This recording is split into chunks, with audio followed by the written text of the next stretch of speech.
Mula sa Pasig kung saan naganap ang isang kaso ng pagpatay. Dito sa Dimasalang Masbate natunton ng mga pulis ang pinagtataguan ng suspect na inabutan nilang naka-standby sa bakuran ng bakay na ito.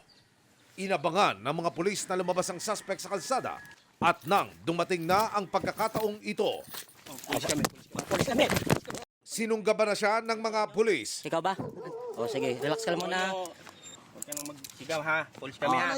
Nagdatingan ang iba pang mga pulis mula sa kanto. Wanted sa kasong murder ang lalaking ito. Taong 2011, napatay ng suspect na nooy OIC ng isang security agency ang tauhan niyang gwardya. Away trabaho ang nakikita namin ng motibo dito dahil accordingly, itong biktima natin ayaw sumunod dito sa OIC. So, pinatay niya at nagtago sa Dimasalang Masbate.